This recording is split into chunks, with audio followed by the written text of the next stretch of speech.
दोस्तों, किसी रिपोर्टर ने यह आईआईटीएन बाबा से कहा कि आपके माँ बाप बुला रहे हैं जिन्होंने आपको जन्म दिया। तो सुनिए क्या कर रहे हैं। यार आप ये सब बकवास वाली बातें क्यों करते हो? मतलब तो समझ में नहीं आता। मेरे माँ बाप महादेव हैं। और जो घर बुला रहे हैं आपके पिता, जिनकी वजह से आप दुनिया में हैं यार, जो उनकी वजह से दुनिया में हूँ हैं। हम भी बोल रहे हैं कि कौन से माँ बाप? हमारे माँ बाप हमारे महादेव हैं।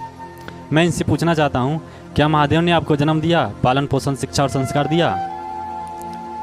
कभी उन बच्चों से जाकर मिलिए जिनके माँ बाप नहीं हैं। लवारिस की तरह ज़िंदगी गुजर जाती है सड़कों पर।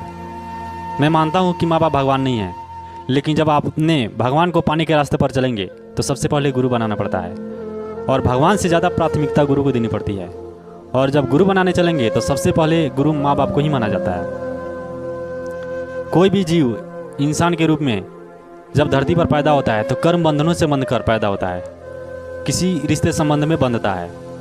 सबके ऋण होते हैं, लेन देन होते हैं, अपनी कर्मों से उन्हें चुकाना पड़ता है, तब आप कर्म बंधनों से मुक्त हो पाएंगे। आपको पता होगा कि जीव अपने पाप पुण्य कर्म बंधनों से बंधकर एक दूसरे से बंधता है, और जब इसे पूरा नहीं कर पाता तब तक वह फिर दोबारा जन्म भी ले सकता है। कहा जाता है, एक लेवा एक देवादुत्तम, यहाँ कोई पिता न पुत्तम, ऋण संबंध जुड़े सब ठाठा, अंत समय सब बारह बाटा।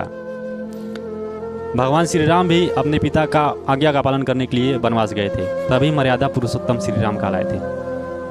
और उसी वनवास में बाली को छुपकर मारे थे, और उसी ऋण को चुकाने के लिए कृष्ण जन्म में बहेलिया के रूप में मारे गए थे। आप कर्म बंधनों से तब तक मुक्त नहीं हो पाएंगे जब तक उसे ईमानदारी पूर्वक पूरा न कर पाएं। आप बोल रहे हैं कि महादेव हमारे सब कुछ हैं। मैं उन्हीं को जानता और मानता हूँ, अच्छी बात है। उन्हीं महादेव के पौराणिक कथा से हम सीखें तो उनके पुत्र गणेश जी थे, जिनको गणपति बोला जाता है। सबसे ज़्यादा और सबसे पहले पूजे जाने वाले देवगण वही हैं, गणेश जी। आपको पता होगा कि उनको हाथी का सिर था और चूहे की सवारी मिली थी। उन्होंने अपने माँ बाप से कभी शिकायत नहीं की कि मुझे ऐसा सुविधा क्यों मिला, जबकि वह बोल सकते थे अपने माँ बाप से, क्योंकि वह ईश्वर तुल्य हैं।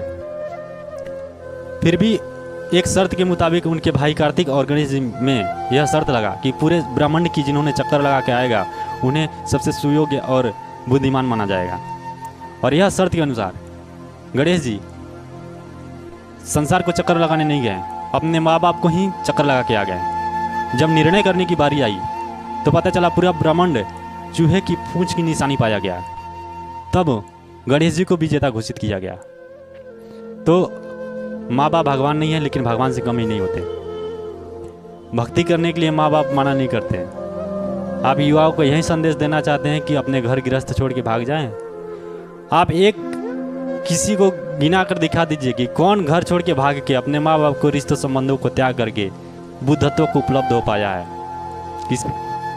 इसी परिवार में रहकर, इसी माया में रहकर स्वयं को चेतन जागृत करना पड़ेगा, तभी आप सत्यम शिवम सुंदरम का उपलब्ध हो पाएंगे।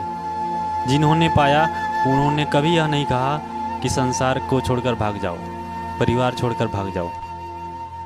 जिन्होंने पाया इसी संसार में रहकर पाया।